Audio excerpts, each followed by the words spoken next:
যখন মুসলমানদের মধ্যে এত হাদিসের কিতাব ছিল না তখন তাদের মধ্যে ঐক্য ছিল। যখন মুসলমানদের মধ্যে এত ফিকার কিতাব ছিল না তখন তাদের একজন আমিরুল মুমিনিন ছিল। যখন মুসলমানদের মধ্যে এত তাফসির গ্রন্থ ছিল না তখন তাদের জাতীয় জীবনে আল্লাহর দ্বীন প্রতিষ্ঠিত ছিল। যখন মুসলমানদের মধ্যে এত আলেম ওলামা পীর শায়েখ রহিমাহুল্লাহ হাফিজাহুল্লাহ ছিল না তখন তাদের মধ্যে জেহাদের চেতনা ছিল। যখন মুসলমানদের মধ্যে এত তাফসির মাহফিল ছিল না তখন ইসলাম সম্পর্কে জনগণের ভালো জ্ঞান ছিল।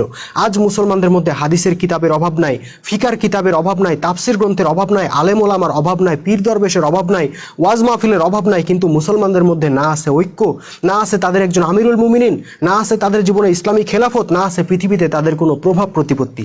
কাজেই যারা মাদ্রাসায় 2 পাতা আরবি কিতাব পড়া তার অহংকারে বাঁচেন না, তাদেরকে বলবো ভাই এত কিতাবের অহংকার করেন না।